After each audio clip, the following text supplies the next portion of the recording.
Alors, bienvenue à notre webinaire, donc les 5 fonctions indispensables pour gérer votre parc client. On va parler d'Autotask Endpoint Management. Donc, sachez que le webinaire sera enregistré, donc vous pouvez y avoir accès comme d'habitude, soit via votre PC ou via le numéro de téléphone qui était inclus dans l'invitation. Et vous pouvez poser des questions en tout moment dans l'espace qui est dédié aux questions dans le client GoToWebinar et on pourra y répondre tout au long du webinaire. Sachez qu'à la fin, il y aura un moment pour justement pouvoir répondre aux dernières questions qui pourraient subsister.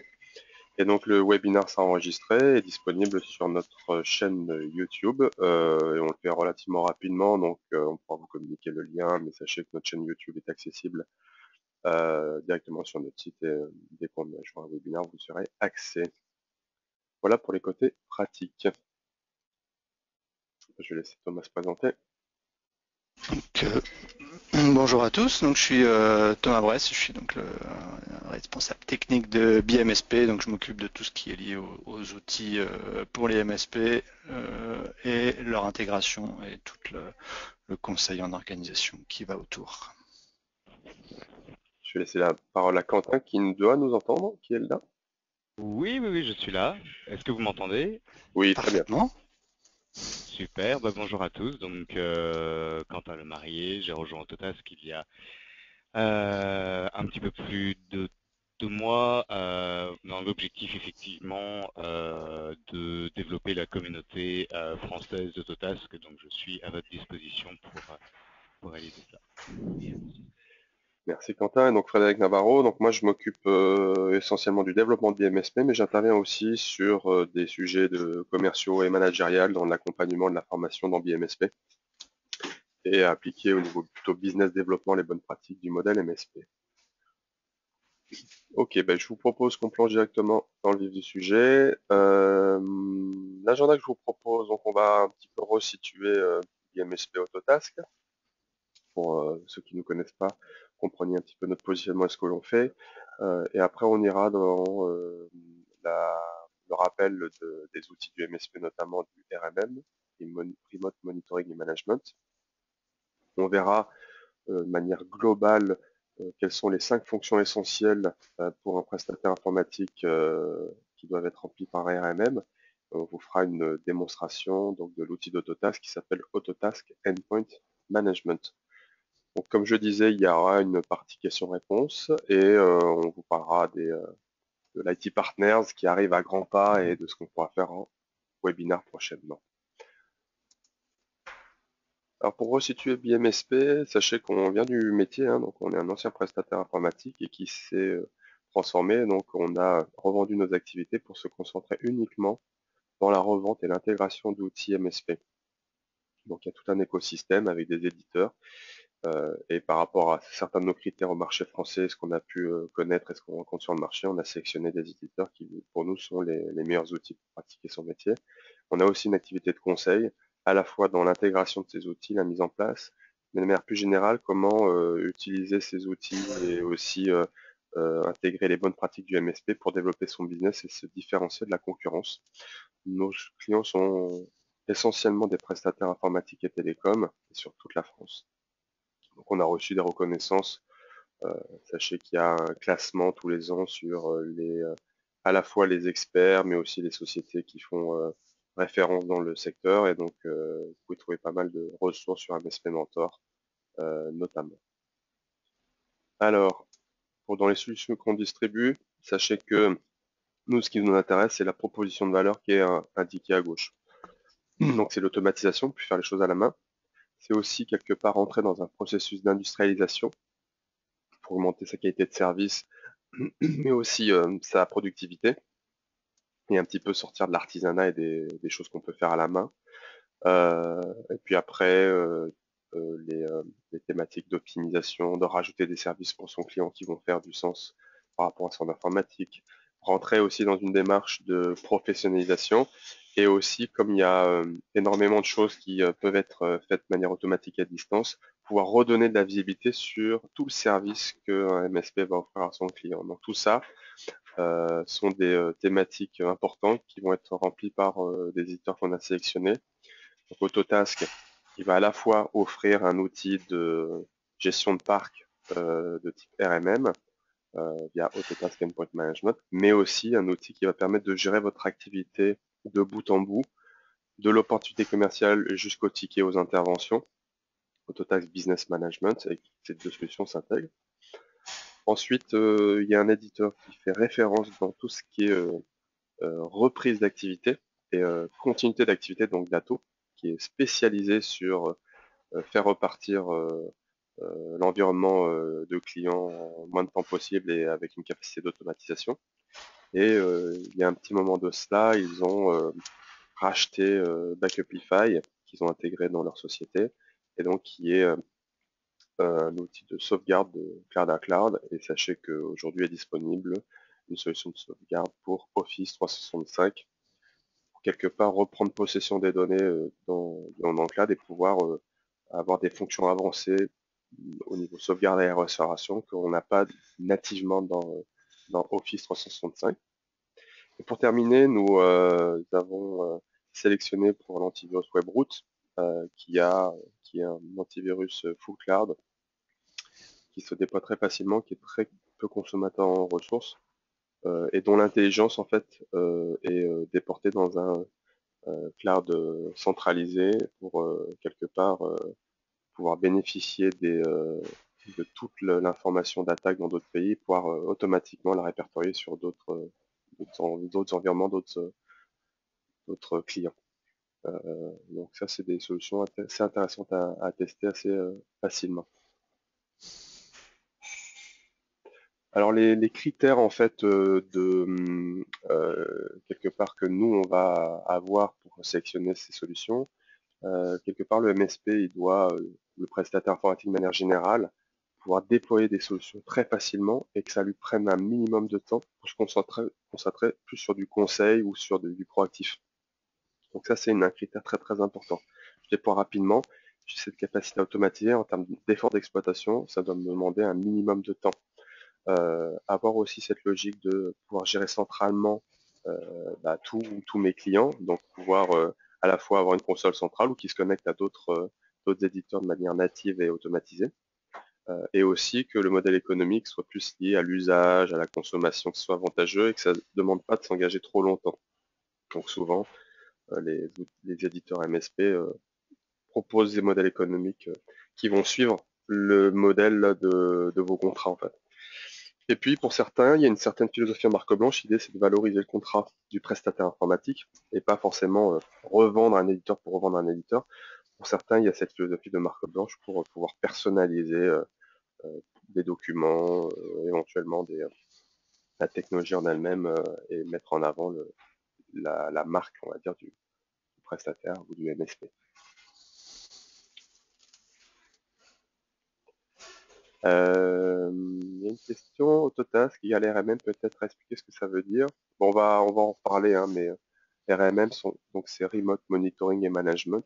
C'est un outil qui permet de centralement gérer tout ce qu'il y a chez votre parc client. Et donc, je vais peut-être laisser la main à Thomas qui va vous en donner davantage de détails. Hop là. Très bien, donc vous devriez voir mon écran. Oui, on voit ton écran.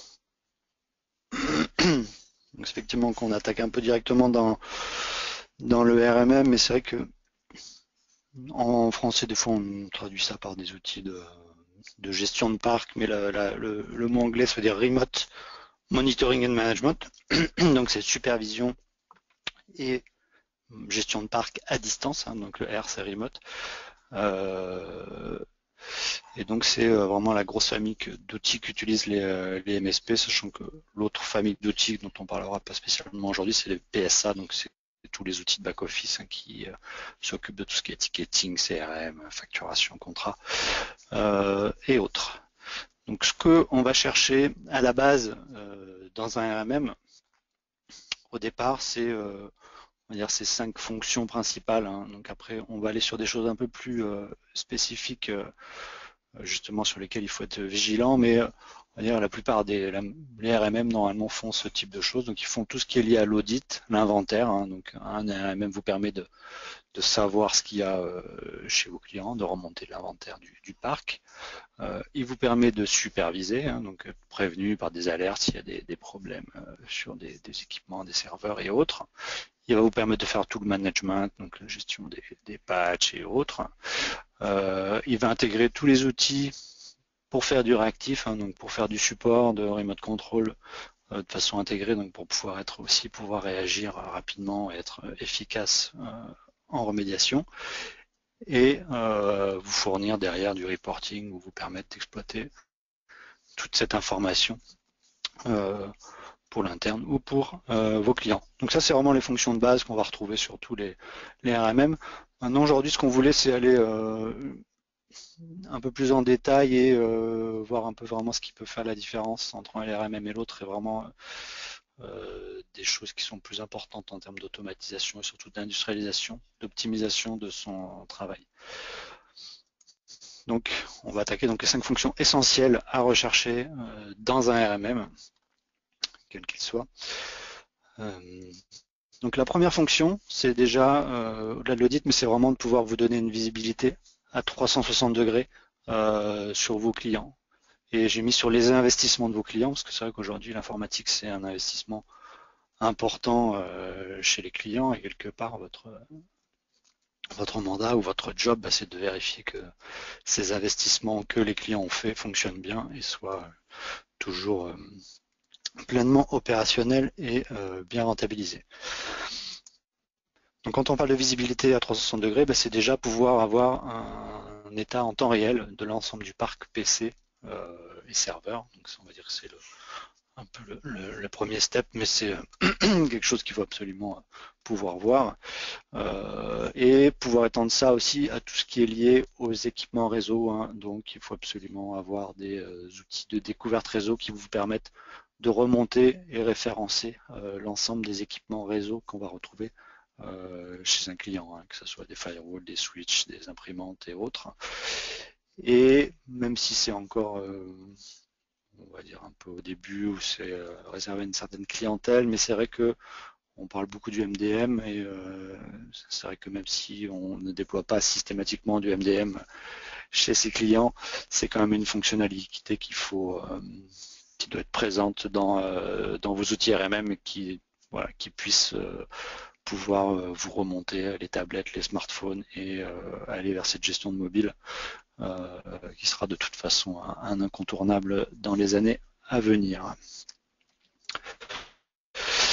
Et pourquoi est-ce qu'il faut justement avoir une visibilité à 360 degrés sur ses clients? C'est parce qu'aujourd'hui, on a une explosion des devices chez les clients. Donc il y a de plus en plus de devices de tout type. Et plus ça va, et plus quelque part le cycle d'ajout, de changement augmente. On a tout le temps des nouveaux utilisateurs qui arrivent, qui partent, on leur achète des PC, des tablettes, etc. Donc c'est quelque chose qui est en changement permanent.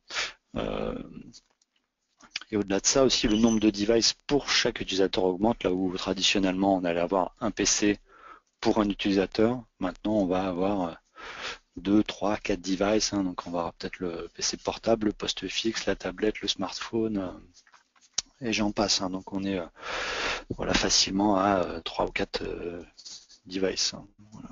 Moi je pense que j'en ai 4 hein, déjà, mais on va dire 2, 3, c'est vraiment très très courant.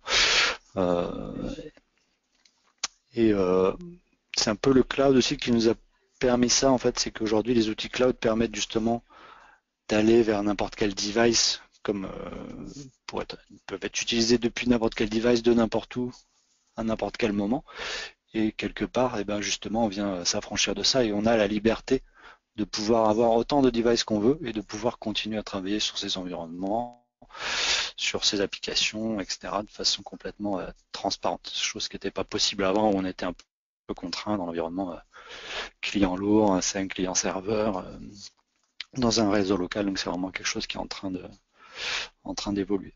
Donc aujourd'hui, plus que jamais, c'est vrai qu'il faut absolument que vous ayez une connaissance parfaite de tout ce qu'il y a chez vos clients, parce que ça bouge très très vite. Et il y a une question souvent qu'on pose quand on va voir des prestataires, c'est combien de PC est-ce que vous gérez?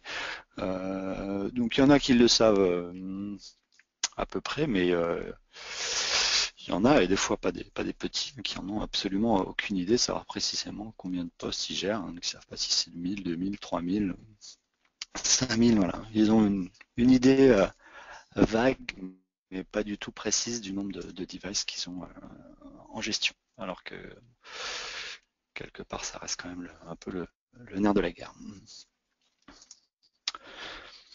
Une deuxième fonction essentielle, c'est vous devez dans votre RMM avoir des capacités de gestion par stratégie. Donc quelque part, il faut qu'on puisse tout ce que vous allez mettre en place dans vos outils en termes de gestion, d'automatisation, il faut que vous puissiez capitaliser ça et que tout ce que vous ayez mis en place soit facilement exploitable par l'ensemble de vos clients. Donc vraiment pouvoir capitaliser tout ce que vous avez pu implémenter dans l'outil de façon facile. Donc c'est là qu'intervient la gestion par stratégie ou par politique. Donc qu'est-ce que c'est qu'une stratégie? Donc une gestion par stratégie, c'est-à-dire je vais définir quelque chose que je veux faire ou superviser, donc je veux paramétrer quelque chose ou superviser un élément précis, et cette action, je vais venir la cibler, c'est-à-dire que je vais dire je veux que superviser tel élément sur tel type de machine ou tel type de serveur. Donc voilà. Donc je vais pouvoir définir la cible sur laquelle s'applique la stratégie. Et cette stratégie, je vais aussi devoir pouvoir soit l'appliquer immédiatement ou avoir des choses qui sont de façon récurrente ou planifiée.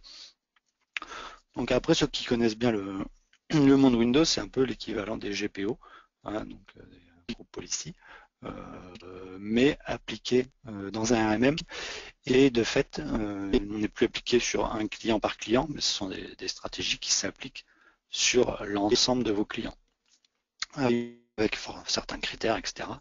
Mais qui sont, c'est des choses que vous allez développer. C'est comme si vous développez des GPO qui s'appliquaient automatiquement à l'ensemble des clients simultanément.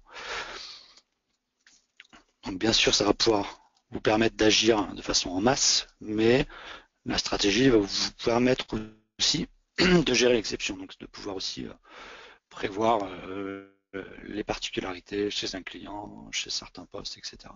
Donc il faut avoir cette vision de masse et puis aussi venir pouvoir, s'il faut, aller sur du granulaire. Et tout ce que ça va vous permettre, c'est que justement, chaque fois que vous allez avoir un nouveau poste, un nouveau client qui va rentrer dans votre système, automatiquement, il va venir bénéficier de toutes les stratégies que vous allez mettre en place. Donc c'est vraiment quelque chose qu'on vient enrichir et qu'à chaque fois qu'un nouveau client arrive, un nouveau poste rentre, il va automatiquement bénéficier de tout ce qu'on a mis en place. Et donc c'est quelque chose qui doit être vivant et qui doit être en optimisation, en amélioration constante et qui va vous permettre d'avoir un système qui soit hyper performant dès que vous arrivez sur un nouveau compte. Donc quelques exemples de gestion par stratégie. Donc évidemment, il y a tout ce qui est lié à la supervision. Hein. Donc pouvoir avoir des politiques de supervision qui s'appliquent automatiquement en fonction de certains critères. Voilà, j'ai un serveur Exchange qui rentre, j'ai un serveur X ou Y. Automatiquement, je vais avoir des supervisions spécifiques à ce type de fonctions qui vont s'appliquer avec les actions qui en découlent, hein, des alertes, des tickets, des scripts ou autres. On va retrouver ça sur tout ce qui est gestion des mises à jour d'applications, Windows et puis applications tierces. Donc vous allez pouvoir définir qu'est-ce que je déploie et à quelle fréquence, suivant quelle planification. Donc automatiquement, dès qu'un nouveau poste arrive, automatiquement il va être mis à jour et on va le maintenir à jour par une stratégie. On va pouvoir l'appliquer à de la maintenance préventive. Donc par exemple, si j'ai mis en place des scripts de nettoyage sur des postes, eh ben, je veux que dès qu'un nouveau poste rentre dans mon pool de gestion, automatiquement il puisse bénéficier de ces actions de maintenance préventive à travers une stratégie. Et puis on peut aussi par exemple utiliser sur des applications de déploiement. Donc par exemple, je pourrais développer une stratégie qui me dit si tous les postes qui n'ont pas cette application, et ben automatiquement on va venir la déployer. Donc ça pourrait être par exemple pour un antivirus, c'est des choses qu'on peut faire assez facilement. Je développe une stratégie qui vient déployer un antivirus quand il est absent. Donc dès qu'un poste arrive, si jamais il n'a pas d'antivirus, automatiquement l'antivirus va être déployé. La troisième fonction, on en parle souvent, c'est l'automatisation. Donc l'automatisation, c'est vraiment ce qui va vous permettre de décupler, démultiplier vos forces et vos moyens. C'est de faire beaucoup avec peu. Donc qu'est-ce qu'on entend par automatiser? C'est la capacité à lancer une action sur une ou plusieurs machines simultanément ou de façon planifiée. Donc on peut automatiser de façon manuelle, planifiée, de façon récurrente, ou en réaction à un événement précis. Donc j'ai une alerte, quelque chose qui arrive, automatiquement je vais lancer une action. Et c'est vraiment l'automatisation qui va vous permettre de passer de l'artisanat à l'industrialisation, de ne plus faire tout à la main, poste à poste, mais de pouvoir aller vraiment sur des actions de masse. Et vous allez pouvoir venir automatiser toutes les tâches répétitives que vous pouvez réaliser manuellement ou que vous devez faire sur un X postes les uns derrière les autres, ou que vous n'avez peut-être même pas le temps de faire, mais que vous aimeriez pouvoir faire sur un poste. On peut venir automatiser tout ça. Donc c'est vraiment la clé pour avoir une très forte productivité et gagner du temps. Donc c'est vrai qu'on a des choses qui sont aussi plus préventives ou autres, mais ça permet aussi en réactif d'avoir, quand on a des outils d'automatisation, ça vous permet de réagir vite et de façon puissante. Quand je peux venir, si j'ai un client, je sais pas, il y a un correctif qui a déclenché un problème sur 50 postes, la capacité de venir renvoyer un correctif sur 50 postes automatiquement d'un coup, ça vous permet de corriger le problème de façon très rapide. Donc c'est un peu comme un gros maillet quoi, pour réparer les problèmes. Donc les exemples d'automatisation, c'est des choses dont on parle souvent, mais c'est toujours intéressant de me rappeler. Donc il y a tout ce qui est lié aux applications. Donc par l'automatisation, je vais pouvoir déployer des applications, les mettre à jour, les désinstaller. Voilà, donc les exemples de base, c'est Office, Java, voilà, toutes les applications un peu courantes, mais on peut très bien en développer pour des applications métiers pour un client ou désinstaller des applications qu'on ne souhaite pas voir chez nos clients. On peut pousser du paramétrage.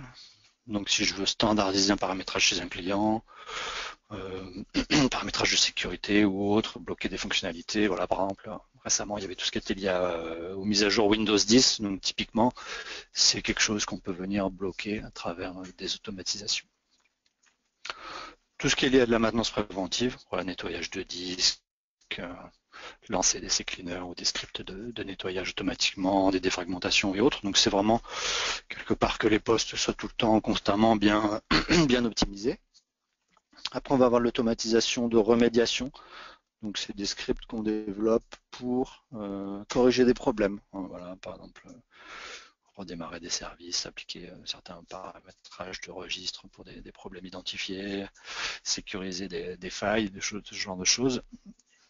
Et on va aussi utiliser l'automatisation pour faire de l'audit, pour remonter des informations qui pourraient nous intéresser, donc par exemple des états de performance, mesurer des débits, remonter des garanties constructeurs, tout un tas d'informations qu'on veut remonter sur les postes mais qui ne seraient pas forcément disponibles dans des outils d'inventaire classiques. On va pouvoir le faire à travers de l'automatisation. Quatrième fonction essentielle, c'est de pouvoir faire de la remédiation de façon transparente. J'ai mis ne prenez plus le temps de vos clients, mais j'aurais pu dire ne volez plus le temps de vos clients.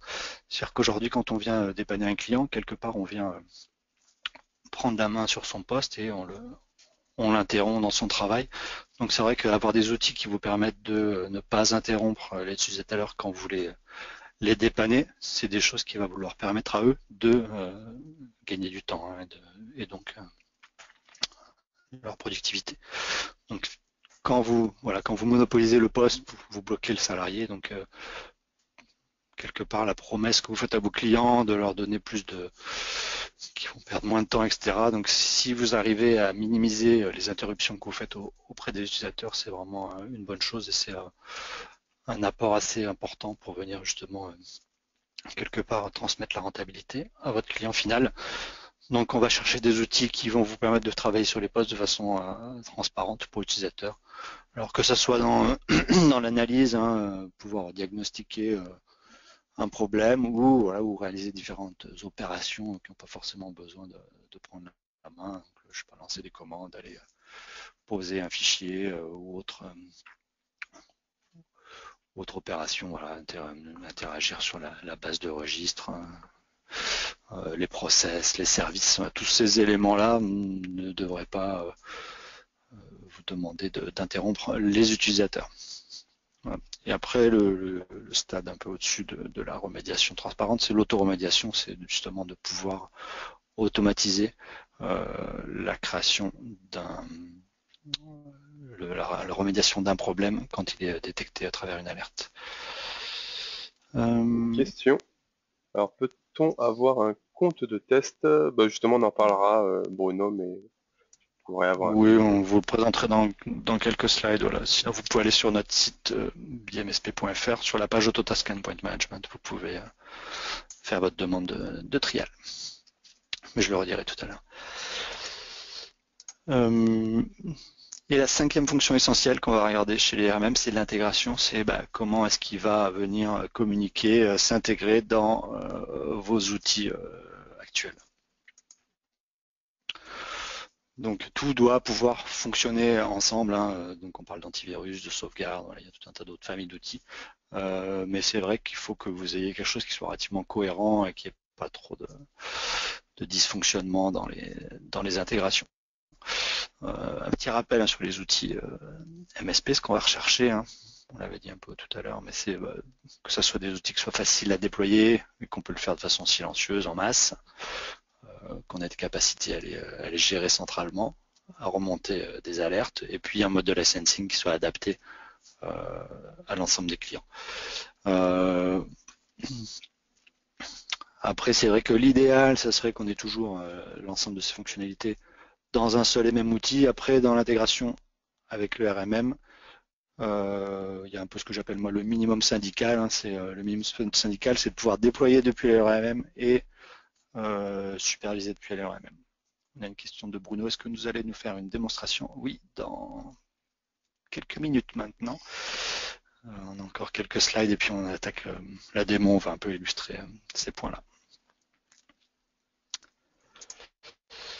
Et un autre point d'intégration, on en avait parlé dans le webinaire précédent, c'est l'intégration avec un PSA. Donc c'est vrai que quand vous avez un RMM et un PSA qui sont intégrés, vous allez retrouver tout ce qui est lié à la synchronisation des équipements pour faire le suivi du cycle de vie, rattacher ça à des incidents, des tickets, rattacher les équipements à des contrats, faire de la création de tickets à partir d'alertes de façon bidirectionnelle, pouvoir faire les prises de main directement depuis le ticket. Donc c'est tout ce type de fonctionnalités qu'on va chercher dans les intégrations RMM PSA.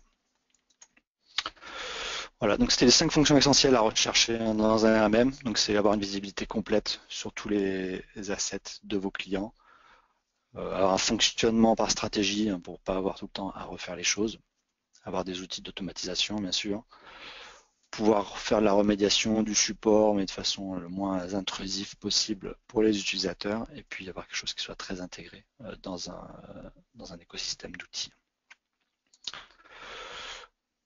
Donc maintenant, on va parler un peu plus d'Autotask Endpoint Management. Donc c'est le RMM un peu nouvelle génération d'Autotask. Donc Autotask, ceux qui le savent, sont un éditeur plutôt historique d'une solution PSA. Et ils ont racheté une société qui était un éditeur de RMM il n'y a pas très longtemps. Et donc ça s'appelle aujourd'hui Autotask Endpoint Management. Donc c'est un outil qui est assez moderne dans sa conception. Pour plusieurs raisons. Donc c'est déjà que c'est un outil qui est 100% cloud, qui a été vraiment conçu dès le départ dans le cloud. Il n'a jamais existé on-premise. Donc on peut activer un tenant de façon complètement instantanée et accéder de partout. Il est très simple. Donc il a été pensé pour être facile à utiliser et être très rapidement opérationnel par rapport à d'autres outils plus historiques qui pouvaient devenir un peu assez complexes à mettre en œuvre. Il va être très évolutif, c'est-à-dire qu'on peut démarrer avec un device ou en avoir 100 000, mais ils sont vraiment basés sur une architecture scalable, hein, c'est une vraie architecture cloud, et donc la plateforme s'étend au fur et à mesure des besoins qu'on lui demande. Donc on peut venir rajouter 100 000 devices d'un coup, ça ne posera aucun problème, et vous avez autant d'administrateurs que vous voulez.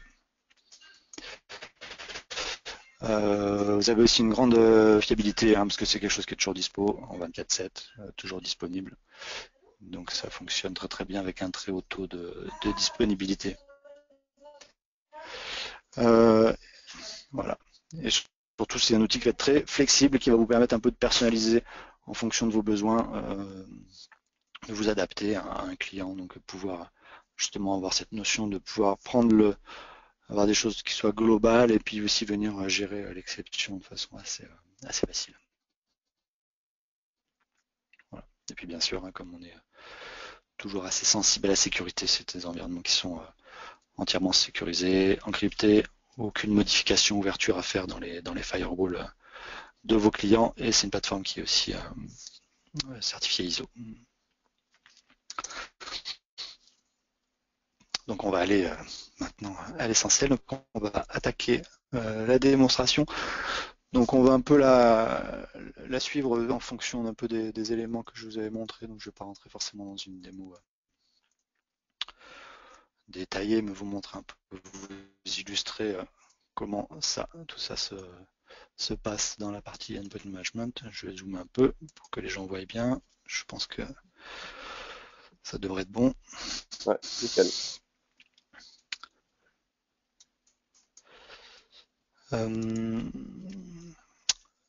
Donc là, je suis dans l'interface d'Autotask Endpoint Management. Donc le premier point qu'on avait vu, c'était avoir une visibilité complète sur les parcs clients. Donc là, je suis dans la partie profil. Hein. Donc profil, c'est l'équivalent des organisations, des différents clients. Donc je vais retrouver mes différents clients ici. Et quand je vais rentrer dans un client, dans Autotask Endpoint Management, on va avoir une vue globale sur l'ensemble de vos périphériques, quel que soit leur type, que ce soit un PC, une tablette, une imprimante, un périphérique réseau. On va retrouver l'ensemble des périphériques qui sont au même niveau. Donc on va pouvoir facilement savoir tout de suite tout ce qu'il y a chez un client. Et bien sûr, on peut venir ajouter tout type d'équipement. Donc là, c'est vrai qu'on a aujourd'hui un support assez large en termes de devices qu'on peut gérer. Donc on a tout ce qui est Windows, Mac, bien sûr, Linux, toute la partie mobile avec iOS, Android, gestion des périphériques réseau, des imprimantes et aussi depuis la dernière release de tout ce qui est VMware. Donc on peut gérer directement des autres ESX. Et donc tout ça s'appuie sur un moteur de découverte, hein, donc on va venir aussi pouvoir facilement découvrir le réseau et pouvoir tout de suite trouver des nouveaux devices, en gérer de nouveaux qu'on n'aurait pas forcément déjà intégré. Voilà, par exemple, on peut dire j'ai trouvé un NAS, je vais pouvoir tout de suite venir le rajouter. Donc si c'est quelque chose qui est managé, je pourrais y installer un agent. Si c'est un périphérique réseau, il va être mis depuis une sonde. Hop, on a une question. Est-ce que ce n'est pas le même produit que BeAnywhere? Non, je crois que BeAnywhere est un autre produit. Par contre, il y a le produit de Panda qui est basé sur le même produit.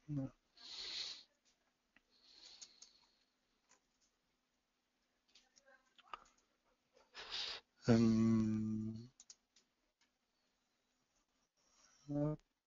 puis pour revenir un peu sur l'histoire de visibilité, donc on va aussi pouvoir du coup, quand on rentre dans une machine, avoir un maximum d'infos sur la machine, mais là on est sur du classique, hein, des fonctions d'inventaire, hein, que ce soit sur le modèle, le matériel, les équipements, tout le détail, les applications installées, tout ça c'est des éléments qu'on va venir retrouver dans l'outil. Et on va le retrouver aussi du coup sur la partie device, hein, donc si vous êtes sur des mobiles par exemple, on va aussi avoir ce même type d'infos, mais voilà, si je regarde sur mon iPhone par exemple, je vais remonter le modèle d'iPhone, l'éditeur, l'OS, le numéro IMEI, mon opérateur, mon numéro de téléphone, ma position, GPS et autres, ainsi que la liste des applications. Donc on a une question, il y a un agent périphérique, un port périphérique. Alors, il y a un agent à installer donc sur tout ce qui est basé sur un OS, on va effectivement s'appuyer sur un agent. Donc on va avoir un agent Windows, un agent OS X, Linux, iOS, Android. Donc tout ça est basé sur des agents. Toute la partie réseau, on va se baser sur une sonde, c'est-à-dire qu'on va utiliser une des machines déployées avec un agent comme sonde réseau et c'est elle qui va s'occuper de gérer le tout. Et il n'y a aucun port à ouvrir sur les firewalls parce que on utilise l'HTTPS, donc tout passe en port 443. Il n'y a pas d'agent Windows Phone actuellement. Oui, ils en parlent, mais pour l'instant, c'est pas planifié. Il n'y a pas de.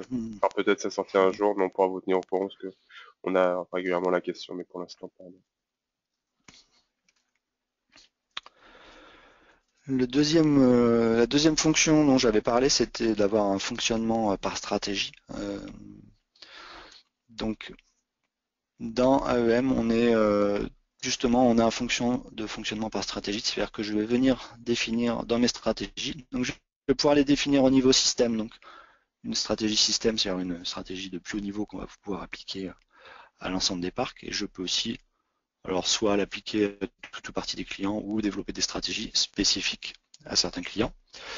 Et ces stratégies vont se baser, donc on va pouvoir ici définir sur ce qu'on veut faire. Donc on peut venir définir des stratégies de supervision, de paramétrage de mon agent sur le SX, de stratégie de MDM, de gestion des patchs, gestion de l'alimentation, tout ce qui est lié aux mises à jour Windows. Donc on a tout un tas de stratégies qu'on peut venir définir. On va regarder celles pour les serveurs par exemple.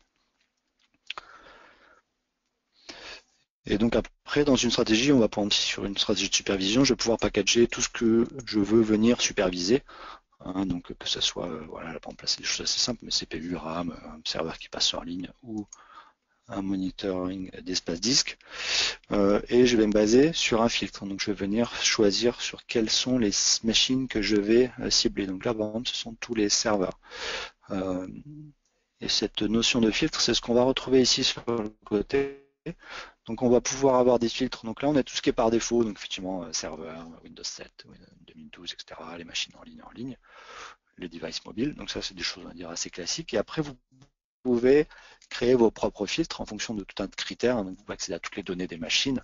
Donc je peux dire tiens par exemple montre-moi les machines où Java n'est pas à jour, des machines qui n'ont pas d'antivirus, des machines 32, 64, des versions d'Office, versions d'applications, etc. Donc on peut créer comme ça tout un tas de filtres ou de vues sur mes postes qui vont me permettre d'avoir une vision sur l'ensemble de mes clients, mais des machines qui vont respecter ces critères-là.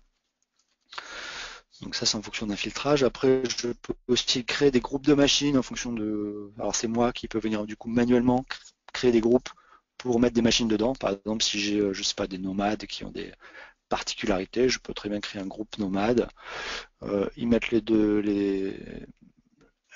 les postes dedans et comme ça, toutes les machines que je mettrai dans ce groupe-là pourront automatiquement bénéficier de certains automatismes, par exemple. Et après, on peut avoir aussi un regroupement par client. Donc ça, c'est pratique si vous avez des clients, par exemple, qui sont chez qui vous gérez tout et d'autres chez qui vous ne gérez pas grand-chose ou vous ne gérez pas les patchs, par exemple, ou vous ne souhaitez pas superviser. Vous pouvez aussi cibler en fonction, voilà, créer des typologies de clients, mettre les clients dedans et venir comme ça faire des stratégies liées à un groupement de clients en fonction du type de contrat, par exemple, ou du type d'offre qu'ils ont fourni. Voilà, donc pour revenir sur la partie supervision, là on peut venir rajouter tout un tas d'éléments de monitoring et qui vont venir se rajouter dans ma stratégie, donc que ce soit Voilà, après on a plein d'autres choses hein, sur les process, les services, les journaux d'événements, les centres de sécurité, etc. Donc tout ce qu'on peut retrouver classiquement dans un logiciel de supervision, on l'a ici bien sûr. Et on va pouvoir personnaliser la réponse qu'on fait. Hein, donc j'ai une question de Mickaël qui me demandait comment faire un exemple de script de remédiation automatique. On va le voir juste derrière justement. Donc là je vais définir qu'est-ce qui déclenche une alerte, par exemple un serveur qui est hors ligne pendant une minute. Je mets le type d'alerte, etc. Et après j'ai la réponse, qu'est-ce que je vais faire. Donc, et là c'est là que je vais pouvoir dire bah tiens je vais sur tel type d'alerte exécuter un composant. Donc on y reviendra juste après sur la partie automatisme, mais quelque part je vais lancer une action corrective en fonction d'un élément. Donc là effectivement sur un serveur en ligne je ne vais pas pouvoir forcément lancer grand chose, mais par exemple je pourrais dire sur un disque plein je pourrais vider la corbeille ou lancer un script de nettoyage un peu plus pointu que ça. Donc ça c'est des exemples qu'on a régulièrement. Voilà. Après, sinon, sachez que déjà de base sur la partie supervision de service, vous avez automatiquement des fonctions de redémarrage automatique. Hein. Donc par exemple, là j'ai aussi directement sur un type de service, hein, je ne sais pas si je dis oui, donc dès que je cherche un service, automatiquement il va chercher dans les services qu'il connaît. Donc je vais dire bah, si NetLogon est arrêté pendant 2 minutes, et ben je vais automatiquement essayer de redémarrer le service, sauf s'il est désactivé. Voilà, donc les actions, ça c'est la partie donc auto-remédiation qui est là. On peut envoyer des mails et après on peut venir générer du ticket. Et donc vous pouvez venir générer du ticket. Donc quand on n'a pas d'intégration avec le PSA, vous allez voir quelque chose d'assez simple. Et quand on a l'intégration avec le PSA, ça peut être soit on a défini des stratégies au départ en fonction du type d'alerte pour aller dans une file spécifique, et sinon on peut venir sur une alerte précise. Je vais dire bah tiens je veux que quand ce soit une alerte de serveur hors ligne, je veux que ça soit tel type de queue, que ce soit ma queue alerte, que la priorité soit haute et que ce soit un problème de serveur par exemple, etc. Donc on peut venir définir directement ici pour cette alerte là comment est-ce que le ticket va être généré précisément en termes de source, que issue, donc type, subtype et worktype. Voilà. Et bien sûr la priorité elle va être automatiquement calquée sur celle que j'ai mis ici. Donc si j'ai mis du critique, le ticket arrive en critique de l'autre côté.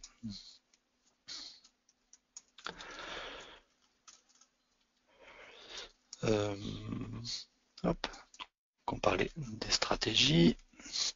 Donc là on va retrouver l'ensemble des stratégies qu'on a mis en place hein, sur ici dans notre exemple. On a beaucoup de choses en termes de surveillance, on va retrouver aussi des choses sur la partie Windows Update, les paramétrages des agents et autres.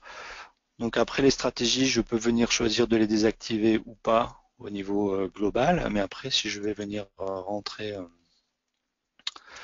sur un agent particulier, un client particulier, je vais pouvoir aussi, pour ce client-là, choisir éventuellement de désactiver pour ce client, par exemple, la gestion des patchs. Donc je pourrais du coup avoir une politique globale et puis ne pas l'avoir sur un client en particulier.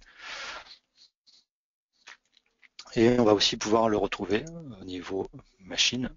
Donc j'ai aussi, quand je vais sur une machine en particulier, je peux toujours aller sur la stratégie et choisir. Donc je peux voir déjà les stratégies qui s'appliquent à cette machine, parce que peut-être que toutes ne s'appliquent pas, et celles qui s'appliquent, je pourrais éventuellement les désactiver sur ce poste en particulier. Donc on peut aller vraiment du niveau très haut, l'ensemble du parc, jusqu'à la machine. Voilà. Et on peut faire des stratégies aussi au niveau profil, au niveau client, on peut développer des stratégies spécifiques pour des clients particuliers. Donc une stratégie de profil. Donc on a une question sur la gestion des patchs. La gestion des patchs fonctionne comment? S'il y a un WSUS ou un autre produit, est-ce que ça n'a pas bloqué le déploiement des mises à jour? Donc en fait, on vient remplacer les outils RMM ont des gestions de patch intégrées et elles remplacent toutes les fonctionnalités intégrées de Windows, donc que ce soit le Windows Update du poste ou les WSUS. Donc on peut s'affranchir de tout ça quand on utilise ce type d'outils. Voilà. Mais effectivement, s'il y a les deux, ça peut poser problème. Et justement, du coup, dans les stratégies, par exemple, de Windows Update, on peut venir depuis l'outil choisir comment le poste va être paramétré. Par exemple, nous c'est le cas là, on désactive la gestion intégrée du poste, donc on désactive le Windows Update. Mais je peux aussi m'en servir pour forcer un paramétrage, par exemple, comme je le ferai dans une GPO, mais je pourrais le faire au niveau global. Donc je pourrais dire, bah tiens, je veux que ça soit télécharger les mises à jour tel jour et que tu les installes le dimanche à 4 heures avec ces options-là, avec éventuellement un WSUS personnalisé. Je peux le faire aussi. Voilà. Donc on a les deux options. On peut le faire par site aussi, ouais, tout à fait. Hop. Donc on va parler, donc ça c'était toute la partie stratégie. On va parler maintenant de l'automatisation. Donc l'automatisation, c'est vraiment ce qui vous permet de gagner du temps. Et donc dans AEM, c'est tout ce qu'on va retrouver dans la partie composant. Donc en fait, un composant, c'est un petit script. Il y avait une question sur la notion de téléchargement. Donc il y a une notion de cache dans AEM qu'on peut venir utiliser. Donc les composants, c'est ce qu'on va pouvoir utiliser pour de l'automatisation. Donc on va trouver différents types d'applications. Donc quelque part un composant, c'est comme c'est un package où on va trouver à la fois un script et puis éventuellement des fichiers dont il aurait besoin. Donc là par exemple, si j'ai un composant 7-zip, c'est quelque part l'installeur de 7-zip avec toutes les commandes dont il y a besoin pour l'exécuter. Donc on va retrouver des composants de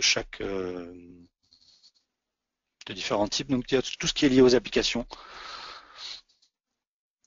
Déployer une application, la mettre à jour. Donc on va trouver ce type de choses. Donc on va trouver aussi bien des choses standards que vous pouvez venir développer vos propres installeurs. Par exemple là, je sais pas, ça c'était pour un déploiement de JT, c'est un outil de communication unifiée. Donc voilà, là ça a été développé. Si je regarde dans le composant, je vais avoir quelque part mes petites lignes de script en batch, tout simplement pour venir exécuter mon MSI.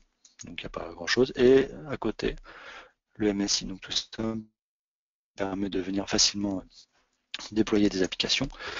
Et vous allez retrouver dans le ComStore. Donc le ComStore, c'est comme un App Store, mais dans le monde AEM, qui vont quelque part, ils vous mettent à disposition tout un catalogue de composants qui mettent à jour régulièrement, que vous pouvez venir piocher dedans. Donc c'est complètement gratuit et c'est maintenu par l'éditeur. Donc vous avez pas mal de choses ici. Donc vous allez retrouver un peu tous les logiciels standards du marché. Voilà, donc tous les Chrome, les outils, le PDF, les Java, les Flash, les .NET. Donc tous ces outils-là, ils sont déjà prêts et ils sont prévus pour être installables ou sur des notions de mise à jour de l'existant. Donc on peut utiliser ça. Et puis c'est très facile de venir aussi développer. Si vous avez un MSI, c'est vraiment hyper simple de faire votre propre composant. On a une question. Peut-on vérifier le bon fonctionnement de la sauvegarde Windows ou d'un autre éditeur? Eh ben, ça tombe bien, on n'est pas loin. Donc dans les composants que vous propose AEM, donc vous avez des choses pour déployer des applications. Et il y en a aussi sur la partie supervision, donc tout ce qui est lié spécifiquement à des applications. Et on va trouver, donc là pour le coup c'est des composants de supervision pour différents outils. Donc on a justement tout ce qui est antivirus, sauvegarde et autres. Donc là vous allez retrouver voilà, du Lacronis, du backup exec, du backup assist, voilà, la plupart des éditeurs antivirus. Et justement sur la partie Windows, elle est disponible aussi. Donc vous avez le Windows Server Backup Monitor qui est disponible, qui vous permet de superviser les backups Windows. En fait, le ComStore, donc c'est est-ce que le composant sera pour toute la communauté ou pour notre usage? Donc quand vous développez votre propre composant, vous allez le rajouter dans la partie. Donc le ComStore quelque part c'est un catalogue sur lequel je vais piocher. Quand je vais prendre un composant du ComStore, il va se retrouver dans la partie composant à moi, donc il sera disponible pour mon propre usage. Si moi je développe un composant moi-même, ou que j'en importe un par ailleurs, peu importe, il ne sera disponible que pour moi, hein, que sur ma plateforme à moi. Ça ne sera pas disponible du tout pour les autres. Voilà.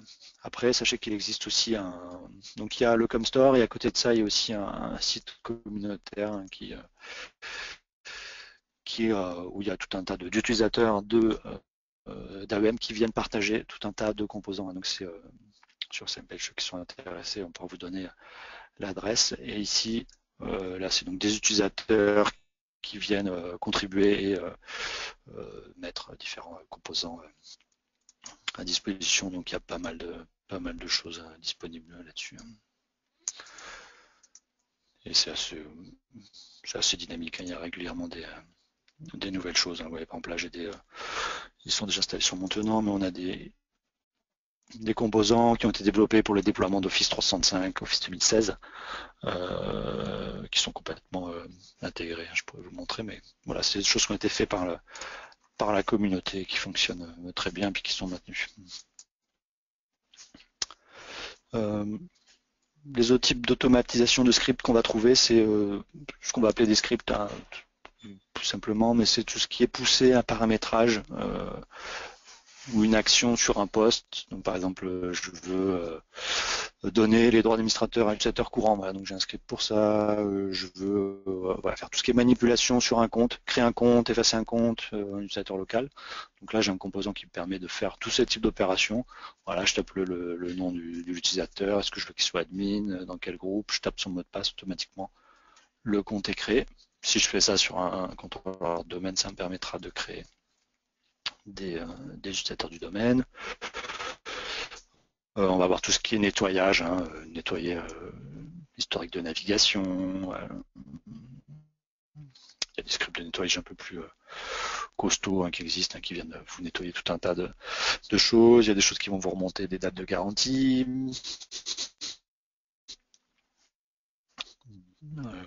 Rebooter, lancer des commandes PowerShell, on peut faire du PowerShell, tout ce qui est désinstallation d'applications aussi. Donc, par exemple, ça c'est un composant qui permet de désinstaller n'importe quel MSI. Hein. Donc à partir du moment où vous tapez le nom de l'application, automatiquement, il va, si c'était installé avec un MSI, il va le désinstaller. Donc il y a énormément de choses. Là aussi, dans la partie communautaire, on va retrouver énormément de choses. Sur le ComStore, on va aussi en retrouver quelques-uns qui ont été mis à disposition. Donc il y a pas mal de choses de nettoyage, voilà, vidage de corbeille, remonter l'espace de l'arborescence, faire un tree size. On a des scripts pour faire ça, remonter des clés de licence. Il y a pas mal d'outils pour désinstaller aussi les produits concurrents, hein, parce qu'ils ont été assez moteurs là-dessus, hein, donc on peut désinstaller Logmin, GFI, Max, Kaseya et autres. Ça, c'est des choses qu'ils ont intégrées. Voilà, mais ça permet, voilà, on peut faire énormément de choses avec cette partie-là. Il y a beaucoup de choses qui existent sur la communauté. Et donc tous ces composants-là, on peut quand on veut les utiliser, on peut les utiliser de plusieurs façons. On peut les utiliser soit manuellement, c'est-à-dire qu'on va venir sélectionner une machine, plusieurs machines, ou utiliser mes filtrages hein, pour venir choisir des machines suivant différents critères. Là, lancer ce qu'on va appeler un travail rapide qui va être lancé. Donc je peux choisir, par exemple là j'ai un composant init hein, que j'ai, donc je peux choisir éventuellement le type de programme que je veux mettre. J'ai mon installeur Office 2016 par exemple, donc là je peux choisir la version, la langue, le 3264, est-ce que je veux utiliser le cache ou pas. Là j'ai des installateurs pour WebRoot. Donc ça c'est des actions que je veux lancer rapidement sur toute partie du poste.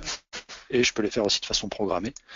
Donc faire un lancement récurrent, donc avec une fréquence, hein, si je veux faire des checks toutes les semaines, tous les mois ou autre.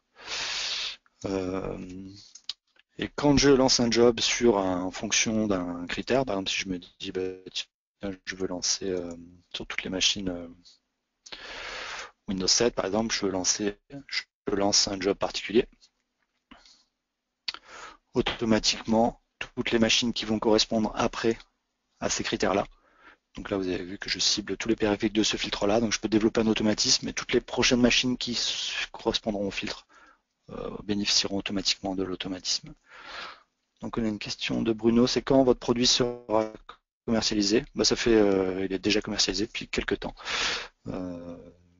depuis déjà plusieurs années d'ailleurs. Et voilà. Après on en parle beaucoup aujourd'hui depuis qu'il a été repris par Autotask, mais voilà, il est disponible tout de suite. Tout de suite, et c'est vrai que depuis qu'il a été repris par Autotask, il y a énormément de développement pour son intégration dans la partie ticketing et PSA, et puis c'est un produit qui est régulièrement mis à jour, donc on a au moins 3 à 4 nouvelles versions par an. On a une autre question sur le mode de facturation. C'est vrai qu'on n'a pas prévu d'en parler, mais on peut Sur le pricing, parler. Donc le mode de facturation, c'est au device. pardon, excuse-moi. Tu veux parler, Frédéric? Ouais. Donc c'est au device en fait, et en fonction de la quantité que vous prenez, vous avez un prix dégressif. Donc il suffit de nous communiquer un petit peu la volumétrie du nombre d'agents que vous souhaitez, et on pourra vous faire une cotation avec grand plaisir. Voilà. Sachant qu'il n'y a pas de différence entre serveur, poste, tout est device en fait, hein, donc c'est le même prix quel que soit le type de device, mobile ou autre. Et il n'y a pas de frais d'activation non plus. Donc c'est relativement simple. On va parler un peu des outils de dépannage rapidement, parce qu'on a un peu dépassé l'heure. Ce qu'on veut, c'est pouvoir intervenir facilement sur un poste sans interrompre l'utilisateur. Donc là, on a des outils qui permettent de connecter au poste de façon un peu transparente, c'est-à-dire que je peux venir me connecter sur une machine. Donc là, j'ai fait la prise de main. Je vais arriver sur la machine,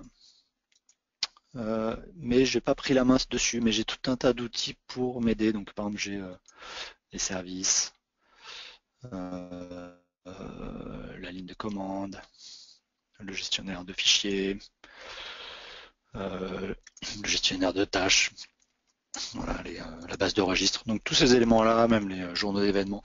Donc on peut accéder, on a tout un panel d'outils qui vont nous permettre de venir déjà regarder ce qui se passe et prendre action sur le poste sans interrompre l'utilisateur. Donc j'ai juste un petit screenshot pour voir. Si besoin, je peux éventuellement dialoguer avec lui. Je peux lui envoyer des actions d'automatisation, et puis après, bien sûr, si besoin, je peux venir prendre la main. Donc là, c'est pareil, on a du VNC, du RDP et une intégration native avec Splashtop, qui est un outil de prise de main relativement performant. Donc tout ça est intégré de base et vous permet vraiment de travailler sur... En plus, on peut se connecter comme ça sur plusieurs machines simultanément si on est en train de débugger un problème sur un serveur avec un poste, par exemple.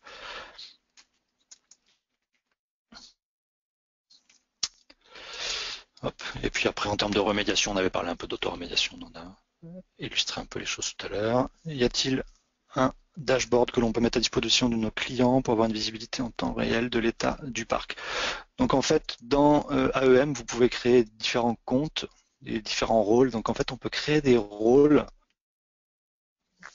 pour vos clients. Donc je peux très bien créer un rôle pour mon client où je lui donnerai accès uniquement à ses postes à lui. Donc je pourrais dire, tiens, on va tout enlever, on va juste garder X, je lui donne accès que à ses postes, et après je vais pouvoir choisir à quoi il a accès. Donc très bien, je pourrais très bien lui dire, tiens, tu veux accéder à ton tableau de bord, mais tu peux pas le modifier, ou tu veux accéder à la liste de tes périphériques et puis à l'audit pour avoir les infos. Voilà. Donc en fait, on peut très bien leur créer un compte où il peut avoir une petite vue comme ça sur la machine, sachant qu'il y a il y a un tableau de bord qui existe sur AEM qui va être qui permet d'avoir une vue un peu des alertes, des choses comme ça. Donc c'est un tableau de bord. Donc si vous créez un compte pour un client que vous lui donnez accès, il ne verra que ce qui le concerne lui.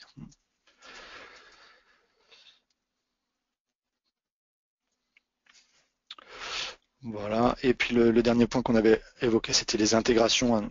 Donc déjà, si vous êtes intéressé par la partie intégration avec l'outil de ticketing d'Autotask, de l'outil ERP PSA, on a fait un webinaire la semaine dernière, on a montré pas mal d'éléments d'intégration, mais sachez que c'est quelque chose qui est très intégrés.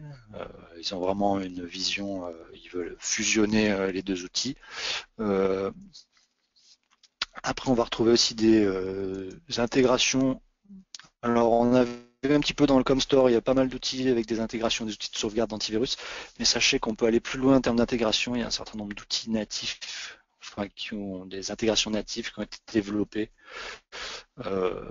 avec essentiellement les outils qu'on distribue. C'est un peu par hasard, mais vous pouvez gérer tout ce qui est Datto avec. Donc on a une notion de backup management qui me permet d'avoir une intégration complète de Datto, une vue sur mes appliances, l'état de mes backups, etc. avec des alertes, la capacité à regarder les screenshots, les volumes occupés, l'externalisation dans le cloud et autres.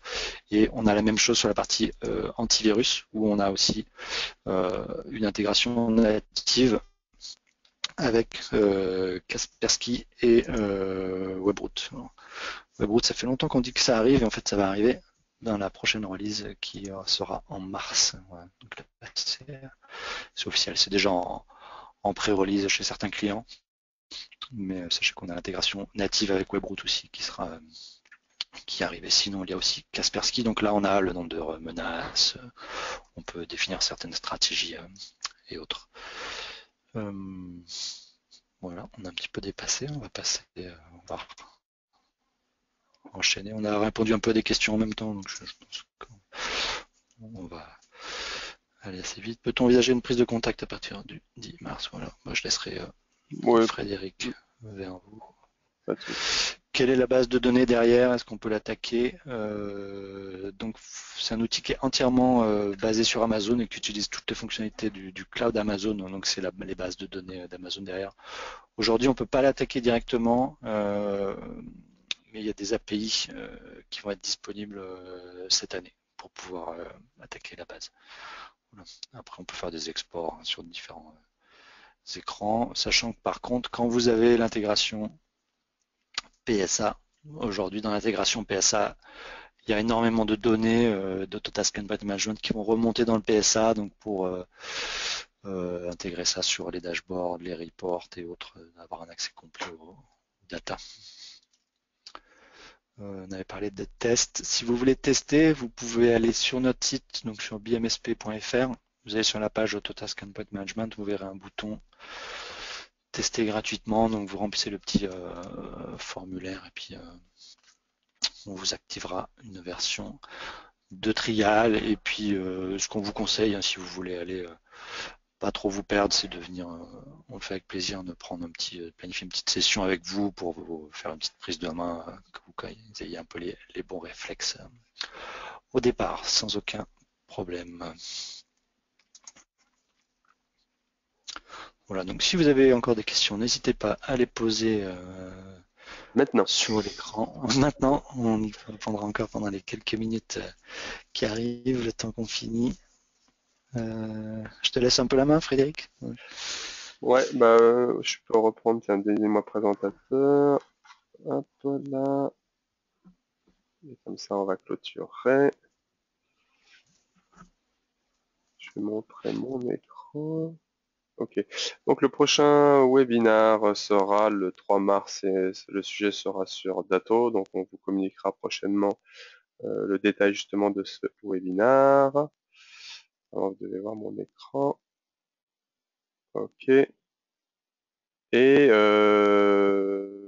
oui, événement important, donc l'IT Partners 2016, qui est le grand événement du channel où il y a énormément de choses que vous pourrez découvrir. Nous y serons en partenariat avec Autotask et Webroot. Donc c'est le 9 et 10 mars 2016, ça se passe dans le centre d'exposition de Disneyland Paris chez Mickey. Notez bien, nous serons au stand R05 et donc on pourra se rencontrer de visu, répondre à toutes vos questions, échanger. Et ce qu'on aime bien aussi, c'est mettre en relation avec d'autres prestataires pour pouvoir aussi échanger sur des bonnes pratiques. Et on fera un petit événement dans un cadre plutôt convivial pour justement discuter et faire rencontrer les prestataires entre eux le 8 mars. Donc on vous communiquera tous les détails sur notre site web et dans un emailing. Donc je vous laisse. On t'a perdu quelques temps, je crois. Mais c'est peut-être juste moi. D'accord. Je parlais d'IT Partners, voilà, mais je pense que vous avez pu lire Je pense que les Nike. gens ont compris. Je pense que vous avez compris. Et puis là, vous voyez mes coordonnées. Donc pour certains qui ont désirent avoir contact ou d'autres, avec plaisir. Donc mon numéro de téléphone et mon adresse mail.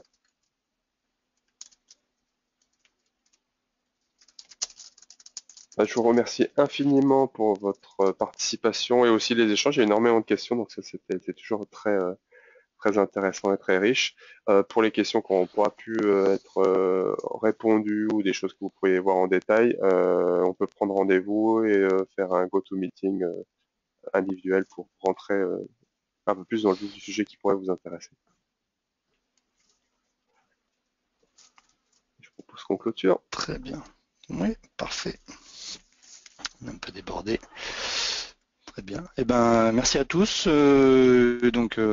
Rendez-vous prochain webinaire ou sur IT Partners. N'hésitez pas à venir nous rendre visite. On sera sur la droite, pas très loin de l'entrée normalement, avec Quentin aussi. Et on sera également avec Webroot qui nous partageront le stand également. Voilà. Excellente journée à tous, à très bientôt. Au revoir. À très Au vite, revoir. merci beaucoup.